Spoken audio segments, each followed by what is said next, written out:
apa yang perlu kita lakukan untuk orang-orang yang tercerabut dari akar rumahnya ini secara Kenapa saya harus mereka memilih Indonesia atau memilih ke negara-negara lain? narasi, itu narasi yang memang dibuat oleh kelompok tertentu. Ada tindakan bersama untuk membangkitkan kemanusiaan kita. Tapi kalau kita bicara secara moral, tanggung jawab moral itu sebenarnya mengikat setiap pihak.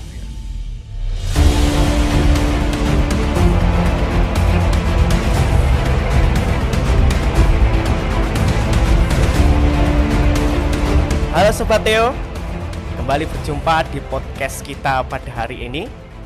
Perkenalkan, nama saya Billy. Dan pada hari ini kita akan berbincang santai. Kita akan mengenal bersama tentang bagaimana migrasi di Indonesia dan latar belakangnya. Tapi secara khusus untuk mendalami itu, kita kedatangan tamu, yakni Frater Kavin Yesuit. Halo Billy, apa kabar? Ya, kita perlu tahu bersama bahwa Frater Kavin ini sudah terlibat aktif dulu itu dalam JRS atau Jesuit Refuge Service. Nah, kita akan ngobrol-ngobrol bareng, kita akan mengenal bersama tentang bagaimana sih pengelolaan di Jesuit Refuge Service ini dan kira-kira bagaimana para pengungsi secara khusus di Indonesia yang juga pada akhir-akhir ini sering dibahas bersama. Nah, sebelum itu kita juga ingin mengenal bersama apa itu JRS sih sebenarnya. Nah, Frater, JRS itu apa sih sebenarnya? Tadi kan kita sudah tahu kepanjangannya ya, Jesuit Refuge Service. Bisa dijelaskan dulu itu? Ya, terima kasih Billy. Teman-teman, saya 2 tahun toker di Jesuit Refuge Service. Waktu itu melayani pengungsi dari luar negeri yang mengungsi di Indonesia.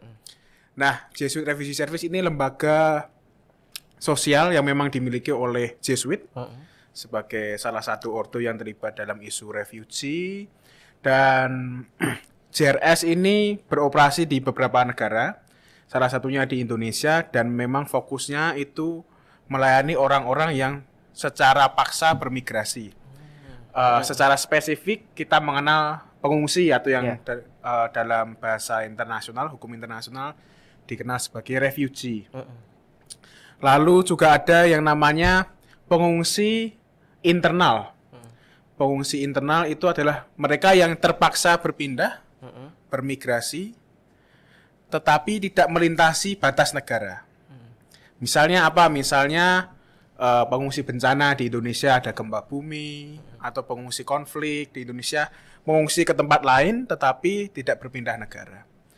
Nah, khusus yang saya kerjakan selama 2 tahun kemarin itu berfokus pada pengungsi yang melintasi batas negara. Oh iya iya. Itu. Nah, Jesuit Refugee Service ini dulu didirikan tahun 1980. Dulu oleh Pater Jenderal Jesuit waktu itu memang memiliki concern atau keprihatinan soal boat people. Tahun 80-an itu sangat marak sekali dampak dari perang Vietnam. Orang-orang Vietnam terpaksa bermigrasi karena ingin menghindari konflik, mencari keselamatan, mencari perlindungan. Lalu berbondong-bondong terjadi banyak boat people di sekitar Asia Tenggara. Nah, waktu itu juga ada pengungsi Vietnam yang sampai ke Indonesia di Pulau Galang zaman itu. Lalu Jesuit kemudian merespon itu secara gerakan, lalu lama-lama kemudian berpikir Pater Jenderal ini, namanya Romo Pedro Arrupe, itu apa yang perlu kita lakukan untuk orang-orang yang tercerabut dari akar rumahnya ini secara paksa karena konflik, konteks waktu itu karena perang Vietnam. Lalu kemudian Pater Pedro Arrupe ini mengundang Yesus dan mendirikan Jesuit Refuge Service yang misi utamanya itu untuk menemani, melayani, dan juga membela hak-hak kaum pengungsi. Begitu kira-kira pendeknya, Billy. Ya. Dan di Indonesia ada JRS juga, ada Romo yang juga memang diutus untuk melayani pengungsi, mengepalai JRS, dan mayoritas di stafnya JRS yang di Indonesia itu awam-awam ya. Staf awam, Yesuitnya 1 atau 2, tapi mayoritas awam beberapa bahkan non Kristiani gitu ya. Kita berkolaborasi dengan rekan-rekan kolaborator yang memang punya concern yang sama. Oh, berarti para Yesuit pada awal mulanya itu harus memberikan pelatihan dulu pada mereka, pada yang awam, karena kebanyakan. Iya. Kalau dahulu kala, kalau era 80-an awal-awal, ya pasti Yesus sendiri juga belum tahu gimana caranya ya. Responnya juga learning by doing. Kita belum pernah tahu ketemu pengungsi seperti apa, gimana latar belakang budaya mereka. Kita bersama-sama. Sebenarnya awalnya itu spiritnya JRS itu adalah spirit gerakan, spirit voluntarism gitu ya. Spirit kita bersama-sama merespon masalah sosial secara voluntarism. Karena memang sebenarnya cita-cita JRS itu bukan membuka program atau membuka proyek, tapi menutup proyek. Nah, kalau JRS itu kantornya tutup, itu berarti kabar baik karena artinya pengungsi udah habis. Tapi kalau masih banyak kantor, masih ada program, masih ada proyek, artinya masih banyak yang perlu diperlukan di tempat itu sehingga pengungsi masih menjadi concerning. Nah, memang kalau yang di konteks di Indonesia, kan Indonesia udah ada cukup banyak LSM ya, lembaga swadaya masyarakat atau non-governmental organizations, NGO yang memang concern pada isu-isu sosial kemanusiaan. Ada yang spesifik isunya beririsan dengan JRS tentang pengungsi atau migran. Ada yang secara umum kita kenal kalau di Indonesia Caritas ya. Itu atau ada yang NGO yang concern soal psikologi. Nah, kebanyakan kalau staff-staff yang di JRS Indonesia itu biasanya kalau memang mereka sudah berpengalaman berangkat dari LSM yang secorak tuh ya, secorak sehingga kemudian pasti ada training di JRS. Tapi juga ada staff-staff yang memang fresh graduate ya. Misalnya ada frater dari SCY mau ikut ke ke JRS atau dari Sanata Dharma atau dari kampus mana itu join. Tentu dengan open recruitment yang seperti biasa melamar pekerjaan. Tapi kalau jalur frater pasti kan lewat provinsial biasanya itu ya. Itu kemudian ya ada introduksi mengenal isu, lalu kemudian ada trainingnya, lalu kemudian biasanya langsung dikirim ke proyek untuk belajar langsung di sana jadi staff-staff seniornya. Wah, bisa nyusul nih. Tadi cukup menarik ya istilah refugee sebenarnya. Iya. Itu tuh apakah refugee, istilah refugee dan migran itu ada hal yang sama? Karena kayak itu seperti kalau sepemahaman saya ya, seperti memang benar-benar orang yang tidak memiliki suaka, tidak memiliki rumah. Apakah itu apa ya, kayak istilahnya sama nggak sih maksudnya? Iya. Baik sekali pertanyaannya, Frater Billy. Memang banyak orang itu karena belum begitu mendetail membedakan mana refugee dan migran. Biasanya kemudian refugee juga disebut migran tapi ilegal atau imigran gelap gitu ya. Iya. Tapi sebenarnya mereka sama definisi ini sama sekali berbeda ya. Bagaimana cara membedakannya? Satu, refugee dan migran bedanya dari keterpaksaan atau sukarela. Kalau refugee itu mereka berpindah secara paksa. Terpaksa dalam arti sungguh-sungguh sudah tidak ada solusi, mereka menyelamatkan hidup atau pergi mencari perlindungan dari negara mereka. Ada keterpaksaan. Kalau migran, kita mengenal di Indonesia istilah PMI itu ya, pekerja migran Indonesia atau bahasa umum TKI TKW ya, tenaga kerja Indonesia, tenaga kerja wanita. Mereka dikategorikan ini ya oleh sistem internasional itu sebagai voluntary migran. Mereka secara sukarela misal pergi ke Malaysia, pergi ke Arab untuk mencari pekerjaan. Jadi mereka konsen menyiapkan semuanya dokumennya itu ya. Jadi mereka konsen sukarela. Tetapi memang kategori ini kadang-kadang itu saling berkelindan karena kadang-kadang migran yang konsen itu seringkali juga mau nggak mau harus pergi ke luar negeri supaya dapat kehidupan yang lebih baik karena ketidakadilan di tempat mereka, di daerah mereka yang tidak bisa memberikan kehidupan yang lebih layak. Tetapi memang garis tegas yang membedakan itu voluntary. Yang kemudian yang kedua itu kalau refugee itu negara asalnya itu sudah tidak bisa menjamin melindungi mereka atau pengungsinya itu tidak mau dilindungi oleh negara itu. Karena satu dan berbagai hal. Contohnya misalnya kita sering membaca di media itu misalnya kalau paling banyak yang ke Indonesia pengungsi Afghanistan. Nah, pengungsi Afghanistan yang berada di Indonesia itu ada sekitar mungkin 4.000 sampai 5.000 orang. Kalau total yang ada di Indonesia semua pengungsi dari berbagai negara itu ada 12.000 gitu. Nah, pengungsi Afghanistan ini yang mengungsi itu kebanyakan adalah etnis Hazara. Etnis Hazara dan mereka itu adalah kelompok religius yang dikategorikan sebagai kelompok Islam Syiah. Yang di Afghanistan itu tidak harmonis relasinya dengan kelompok Islam mayoritas di sana. Kelompok etnis ras di sana dan kelompok etnis dan kelompok agama Islam Sunni. Islam di sana ada. Ya, kemudian makanya setelah pecah perang, lalu kemudian situasi terakhir itu kan kalau di politik internasional kita sering membaca Taliban kemudian menguasai Afghanistan. Maka sejak lama sebenarnya orang-orang Hazara ini meninggalkan Afghanistan karena tidak mau dilindungi oleh negaranya sendiri. Karena justru negara yang mengancam keselamatan mereka menurut pengalaman mereka. Maka mereka harus meninggalkan negara. Ada yang pindah kota untuk bersembunyi, ada yang pindah negara. Jadi ini masalah persekusi karena asosiasi entah etnis, entah asosiasi politik atau asosiasi kelompok tertentu. Jadi memang mereka mengalami persekusi, maka harus berpindah.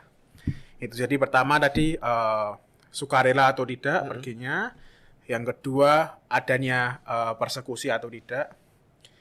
Dan negaranya masih bisa melindungi atau tidak. Dan dia masih mau dilindungi oleh negara itu atau tidak. Dan tentunya harus melewati batas wilayah nasional. Maka ketika mereka mengungsi, kemudian mereka berarti menggunakan hak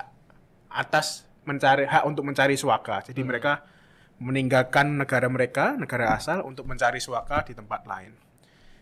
Nah, saat itulah kemudian mereka berhak untuk dilindungi oleh sistem hukum internasional. Karena mereka mencari suaka dan tidak boleh dipukul mundur, dikembalikan ke negara asal atau disuruh pulang lagi. Karena kan tadi kan ya, ada ancaman persekusi di negara mereka. Namanya itu prinsip non-refoulement, tidak boleh dipukul mundur. Jadi negara-negara seluruh dunia itu terikat prinsip itu dalam hukum internasional. Kira-kira begitulah singkatnya.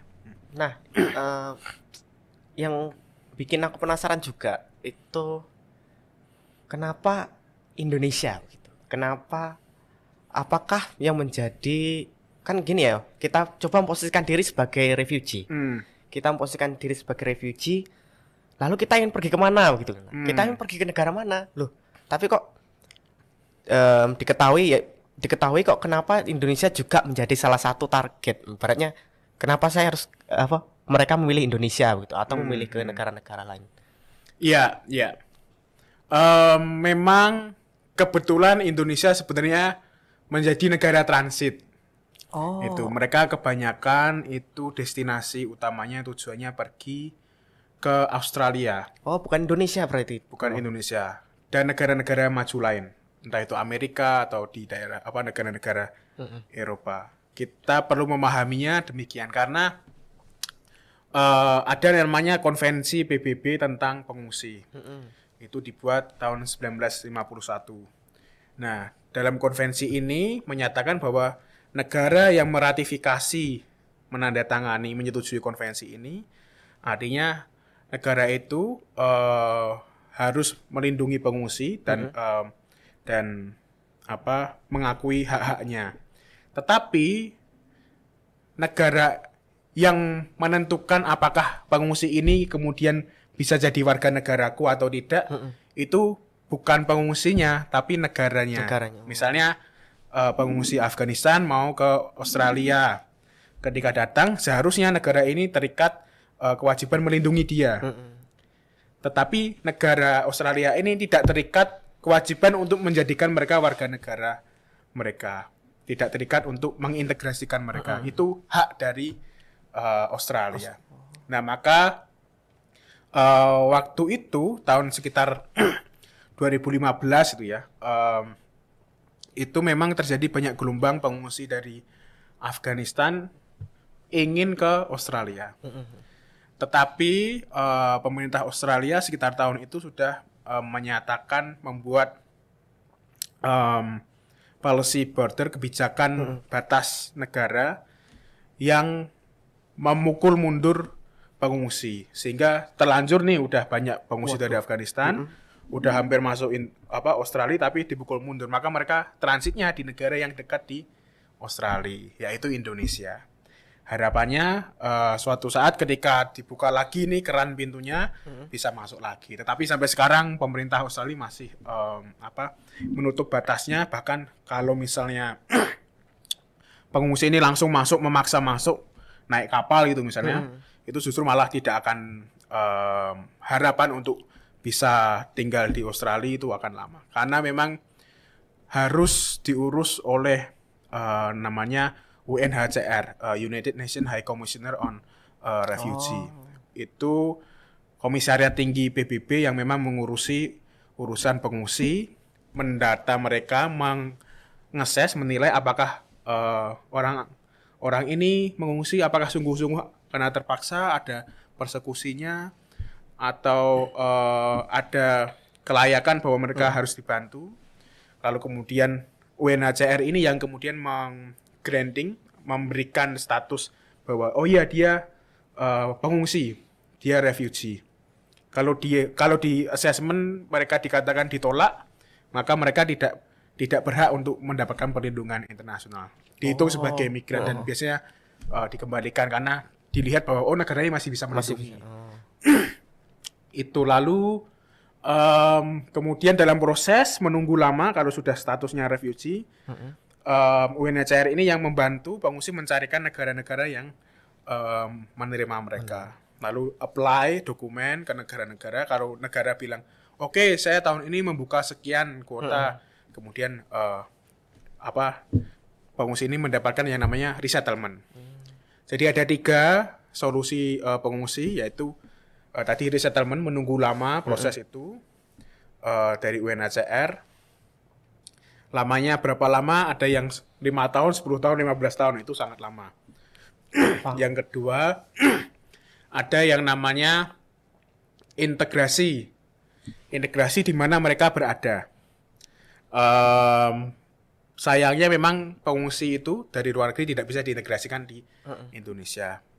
Biasanya integrasi itu didorong di negara-negara tetangga, di daerah negara Timur Tengah sana gitu ya. Mereka mengungsi dari negara A lalu ke sampingnya gitu ya, ke negara sampingnya tetangganya, terus diupayakan untuk integrasi, bisa mengakses pendidikan dan seterusnya. Tapi itu juga agak sulit karena biasanya negara tetangga yang menerima pengungsi adalah negara berkembang, bukan negara maju. Sama-sama sedang struggling. Dan mereka selalu punya alasan-alasan kebijakan yang mementingkan kepentingan nasional ya. Wah, negara kami masih banyak orang miskin, mengapa harus menerima pengungsi? Nah, itu biasanya rasionalisasi negara untuk memproteksi diri. Lalu yang ketiga, repatriasi tadi, pengembalian ke negara asal. Kalau negaranya sudah dilihat bisa menjamin pengungsi itu dan harus voluntarily, pengungsi ini harus sukarela kembali lagi. Ini nggak banyak terjadi. Maka yang terjadi repatriasi sulit, integrasi sulit, resettlement butuh waktu lama. Yang terjadi adalah pengungsi-pengungsi itu stuck di negara transit. Biasanya begitu. Nah, karena ini lebih ke pengalaman personalnya Frater nih. Kira-kira gimana pengalaman bersama para pengungsi gitu? Secara khusus ya kalau aku boleh lihat di berita-berita begitu ya, kan tidak semua pengungsi itu juga baik-baik ya, ibaratnya bisa banyak juga kalau apalagi berita Rohingya itu kan mereka kadang ada yang mencuri, ada yang apakah di pengalamannya Frater itu menjumpai dengan orang-orang pengungsi yang seperti itu? Ya, yang di berita atau di sosmed itu narasi yang memang dibuat oleh kelompok tertentu untuk mendiskreditkan atau menimbulkan stigma negatif bahwa kita bicara soal Rohingya misalnya, pengungsi Rohingya ini kelakuannya itu demikian ABCD gitu ya, sehingga diamplifikasi seolah-olah menjadi generalisir semua pengungsi Rohingya adalah demikian. Tentu saja setiap orang berhak menarasikan itu, tapi apakah narasi itu memotret sungguh apa yang terjadi? Dari pengalaman saya beberapa waktu dalam 2 tahun itu pernah dikirim ke Aceh, waktu itu juga proyek Rohingya mengatasi menemani melayani pengungsi Rohingya. Dan memang narasi yang digaungkan di publik di ruang sosmed itu tidak sepenuhnya benar. Justru banyak pengungsi Rohingya itu yang behave ya, yang tindak tanduknya itu sopan, baik gitu ya. Tidak semuanya demikian. Tentu saja ada 1 atau 2 dari sekian ratus atau sekian ribu pengungsi Rohingya. Tentu saja ada. Tapi kemudian yang di framing itu kan, kalau yang di sosmed biasanya mengatakan sudah diberikan nasi bungkus tetapi dibuang ya. Nah, kita perlu memahami konteks pengungsi ini itu perlu sangat punya pemikiran yang luas, lalu kemudian memahami dengan penuh kesabaran tuh ya. Tentu saja pengungsi itu punya latar belakang budaya masing-masing, termasuk budaya dan kebiasaan makan tuh ya. Mereka punya selera sendiri. Ketika dibantu diberikan makanan, beberapa tidak semuanya tentu saja merasa mungkin tidak cocok atau tidak bisa survive untuk makan yang kemasan yang sudah disiapkan oleh orang Indonesia. Nah, ini yang memang perlu dipahami bahwa ini juga bisa menjadi masukan untuk kita ketika kita menerima orang lain atau menolong orang lain. Kita tidak bisa begitu saja memaksakan tuh ya, memaksakan cara-cara kita kepada orang lain, terutama mereka yang ada dalam masa sulit. Mungkin kemudian ada orang tertentu mengatakan bahwa, wah masih bersyukur kamu harusnya dikasih makan, ini kan darurat, masa nggak mau makan tuh ya. Iya tentu saja ketika darurat pasti mereka akan makan itu, tapi kan masalahnya biasanya itu terjadi di masa-masa pasca darurat ya, masa-masa penampungan. Setelah itu, atau mungkin mereka juga punya problem kesehatan atau preferensi makan sendiri. Karena biasanya kalau pengungsi Rohingya itu sudah melalui tahap-tahap pengungsian yang berlapis-lapis tuh ya. Mereka berasal dari Rakhine State di Myanmar, yang mendapatkan persekusi luar biasa oleh beberapa kelompok di Myanmar karena alasan etnisitas mereka yang berbeda. Maka mereka harus mengungsi ke tetangganya di Bangladesh. Banyak sekali mereka yang mengungsi di daerah namanya Cox's Bazar. Itu tempat penampungan, camp yang besar sekali, menampung sekitar 800 sampai 900 ribu pengungsi Rohingya. Dan di penampungan yang seperti itu, bayangkan kita memberi makan 1.000 orang saja sulit tuh ya. Tuhan Yesus memberi makan 5.000 orang tuh, ini ratusan ribu. Itu kan banyak sekali ya. Itu sulit sekali, dan bantuan terbatas, dan masih banyak kriminalitas di sana. Mereka masih diincar oleh kelompok-kelompok tertentu dari Myanmar. Maka mereka juga harus mengungsi lagi, sekali lagi, ke negara yang dekat yang memungkinkan. Beberapa mengungsi ke Aceh. Sebenarnya mereka pengen ke Malaysia ya, tapi kemudian berhenti di Aceh, dan kita tidak bisa membayangkan sejauh mana perjalanan itu karena mereka tidak pakai kapal feri ya, tapi pakai kapal-kapal dari kayu itu ya, kapal-kapal tradisional yang berminggu-minggu ada di laut dengan stok makanan sedikit dan tidak sedikit yang sakit dan bahkan gugur di perjalanan. Juga ada beberapa kapal yang sepenuhnya hanyut. Jadi mereka memang salah satu pengungsi yang saya jumpai di sana, seorang pemuda Rohingya, saya tanya, kenapa kamu memilih resiko ini? Resiko menyeberangi laut ke negara yang kamu sendiri tidak tahu. Daripada menunggu di Bangladesh dia dengan kamp penampungan seperti itu. Lalu seorang teman pemuda Rohingya ini mengatakan bahwa saya lebih baik mati dengan harapan yang saya perjuangkan daripada diam di tempat yang akan menjadi neraka bagi saya. Nah, dia akhirnya menghitung resiko itu, bahkan jika resikonya mengambil nyawanya, dan berangkat bersama keluarganya, naik kapal, dan akhirnya ya itu terdampar di Aceh.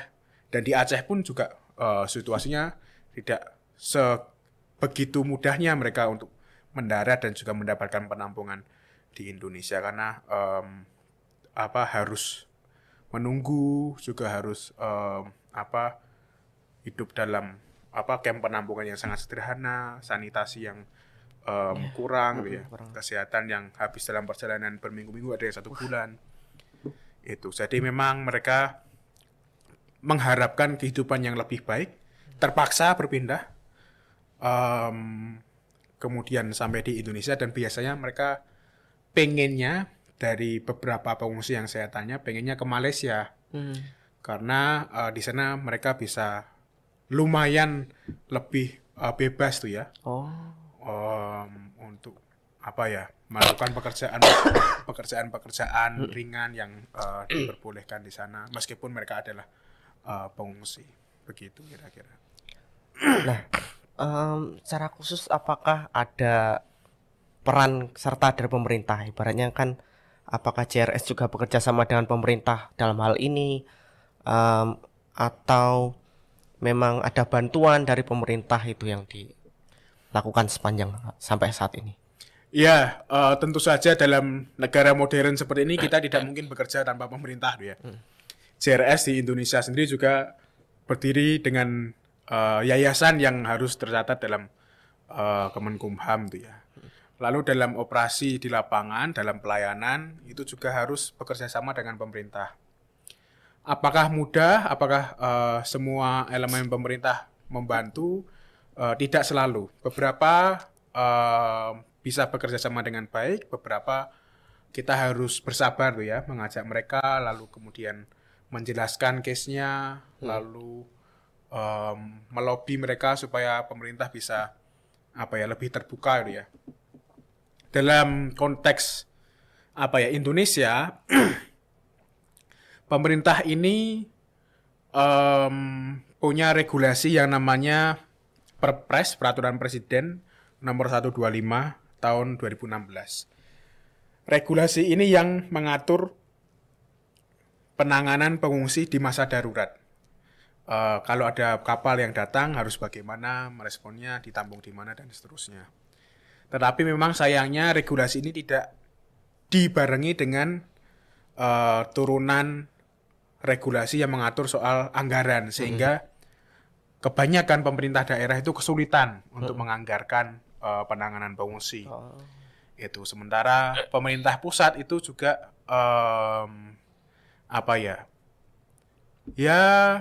melihat itu bukan sebagai prioritas dia. Tadi saya mengatakan banyak sekali alasan-alasan nasionalistik bahwa di Indonesia masih banyak orang yang miskin, orang yang butuh bantuan, mengapa kita harus membantu mereka.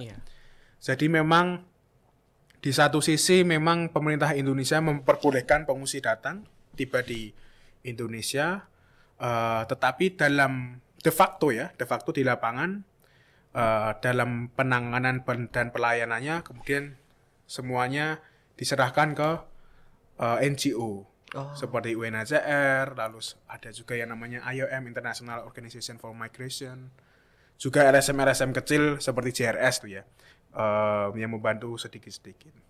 Dan memang upaya LSM ini itu untuk mendorong agar terjadi kebijakan yang lebih inklusif, lebih terbuka, menerima, memiliki hospitalitas yang lebih ramah pada pengungsi. Tetapi tentu itu jalan panjang ya, itu maraton panjang yang harus diupayakan perlahan-lahan, pelan-pelan. Juga mendorong bukan hanya pemerintah tentu saja untuk kepada warga lokal saja. Apakah pemerintah mendukung? Tentu mendukung dia. Kalau tidak ada pemerintah, mungkin pengungsi-pengungsi Rohingya ini tidak bisa diizinkan mendarat ya, tidak bisa diizinkan ditampung di tempat tertentu karena pasti selalu membutuhkan izin dari pemerintah. Ini ditampung di mana itu ya? Itu lalu juga tidak mungkin LSM yang berkonsen soal isu pengungsi ini juga memiliki ruang gerak yang bebas juga untuk mengupayakan itu tanpa dukungan dari pemerintah. Tapi dari perspektif orang NGO pasti tentu saja mengharapkan lebih ya, mengharapkan lebih dari pemerintah. Saya sendiri sudah tidak di JRS ya, tapi saya memahami bahwa teman-teman NGO itu sangat ingin pemerintah care pada pengungsi karena sebenarnya kepedulian kita pada pengungsi itu menjadi tolok ukur peradaban. Kalau kita berhasil menangani, melayani, menerima pengungsi secara terbuka, memastikan hak-haknya terjamin, artinya apa? Artinya seluruh warga yang ada di penduduk yang ada di negara itu pasti juga terjamin karena yang paling rentan saja dijamin itu ya. Itu tolok ukur peradaban. Kalau yang paling rentan, yang paling lemah itu dibantu, dilayani, dipastikan mendapatkan haknya, bisa berdaya, mereka pasti menunjukkan bahwa negara ini sudah berhasil. Tapi memang tentu saja kita memahami konteks negara Indonesia yang memang memiliki tantangan yang begitu banyak. Nah, ini juga menarik ini menjadi pertanyaan permenungan yang mendalam. Itu kan sebenarnya menjadi pertanyaan itu kan mengenai berkaitan dengan pertanyaan pemerintahan tadi.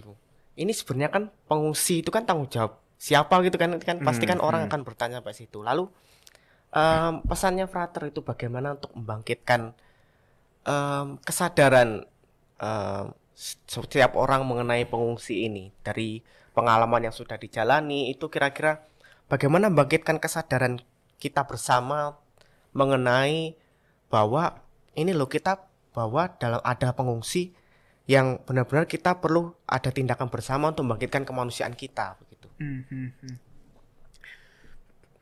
Pengungsi tanggung jawab siapa ini tergantung siapa yang jawab ya. Iya. Beberapa orang akan kemudian yang memahami legal formal kemudian akan mengatakan pengungsi tanggung jawab secara legal formal ya tanggung jawab PBB lah kan PBB yang punya konvensi atau negara-negara yang meratifikasi. Indonesia itu belum meratifikasi konvensi PBB tentang pengungsi. Jadi mungkin merasa less responsible ya. Itu. Mungkin beberapa orang merasa seperti itu. Atau merasa bahwa NGO inilah yang paling bertanggung jawab atau LSM itu ya. Daripada kita atau warga negara yang lain. Atau mungkin merasa yang negara-negara maju lah yang harus bertanggung jawab. Kita kan masih berkembang gitu ya. Selalu banyak sekali perspektif itu, cara menjawab siapa yang paling bertanggung jawab. Tetapi dengan demikian kan kemudian dengan mudah setiap orang bisa cuci tangan dengan alibinya sendiri, dengan argumentasinya sendiri. Dan tanggung jawab itu tidak lagi mengikat ya. Tanggung jawab itu kan harus mengikat seorang. Mewajibkan seseorang untuk merespon kesusahan dari orang lain. Nah, memang kalau kita bicara legal formal, mungkin banyak orang akan bisa dengan mudah cuci tangan. Tapi kalau kita bicara secara moral, tanggung jawab moral itu sebenarnya mengikat setiap pihak gitu ya. Kewajiban atau tanggung jawab untuk membantu pengungsi bukan hanya mengikat mereka negara-negara maju atau negara-negara yang meratifikasi itu, tapi kita semua. Entah level negara, institusional, atau level individu, kita sebagai pribadi-pribadi atau komunitas-komunitas. Mengapa gitu ya? Mungkin orang akan bertanya, Lah, kan perangnya di sana, di Timur Tengah sana. Yang bantu perang kan mungkin ya Amerika sana sama sana.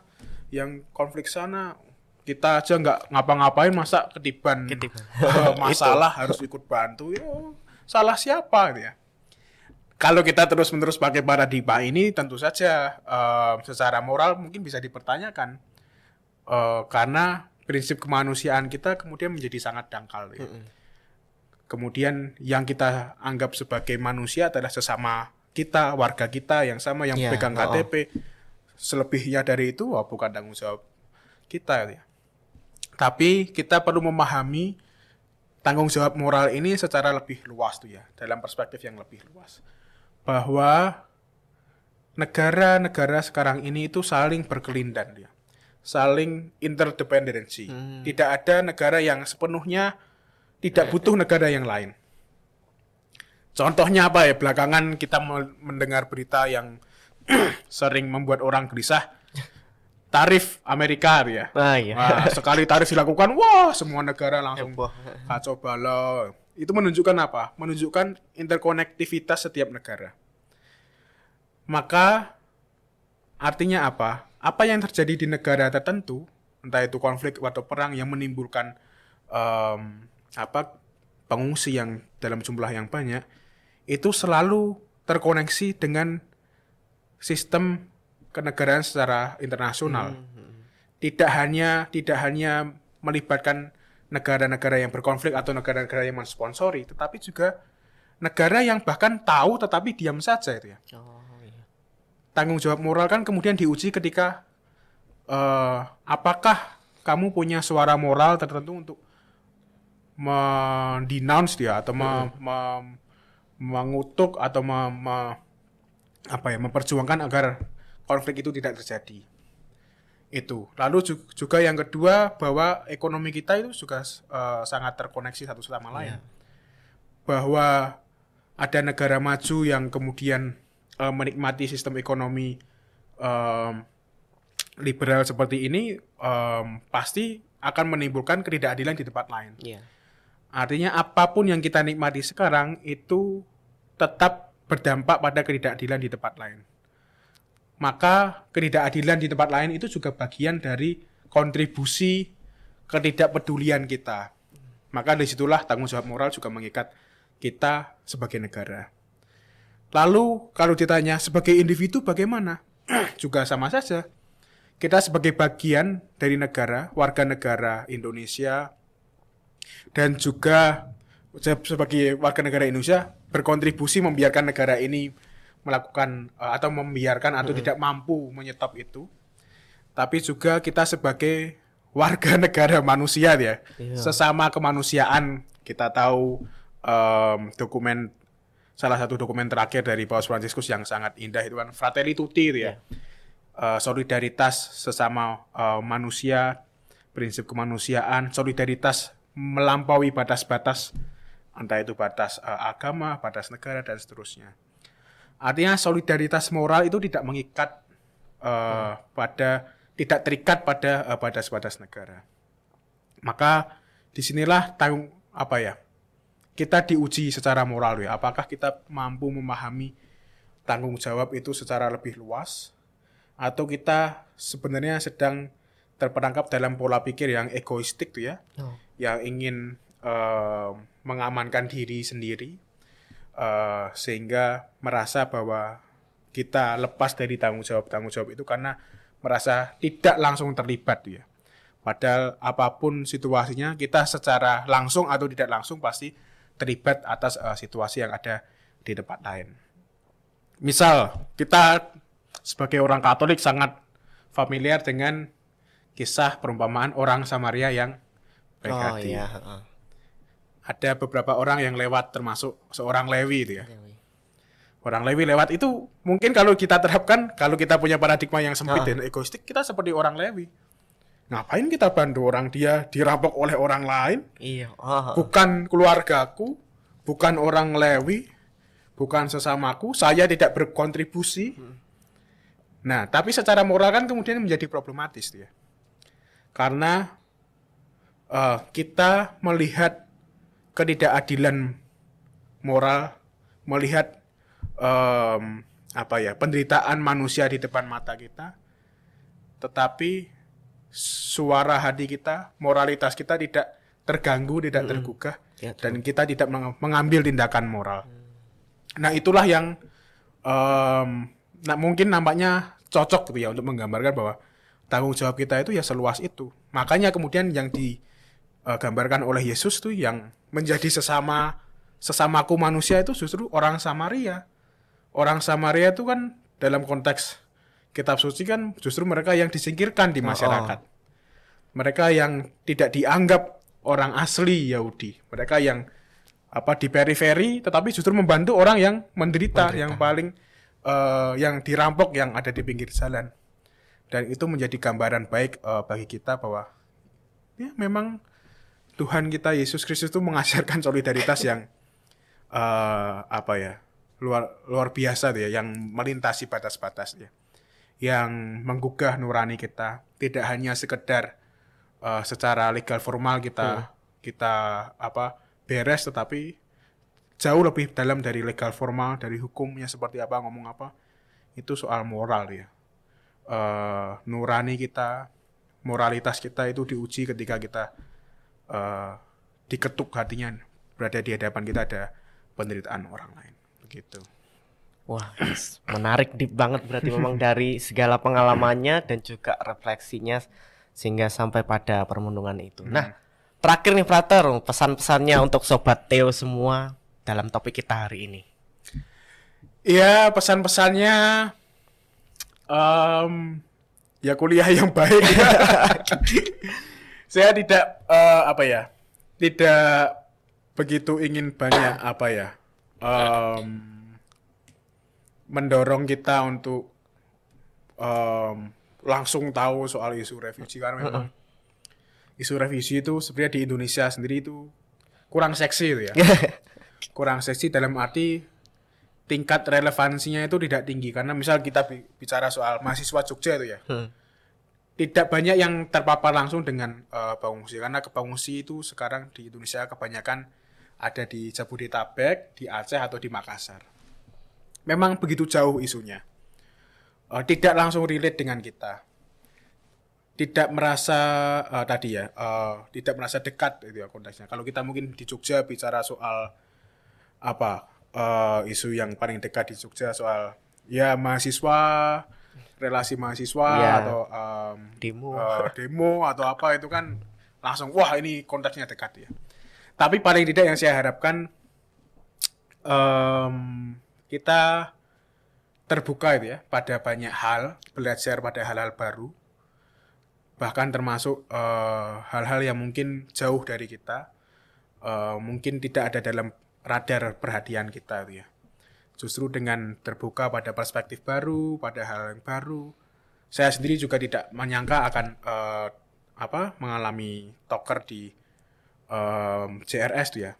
Justru akan membuka inspirasi dan juga membuka sudut pandang baru. Dan ya bersyukur juga karena kebetulan masa toker saya itu ada di masa ketika kita punya Paus Fransiskus yang sangat care pada isu refugee dan migrants, dan itu menjadi sungguh-sungguh inspirasi bagi saya. Dan saya rasa itu juga yang mungkin itu pesan saya ya.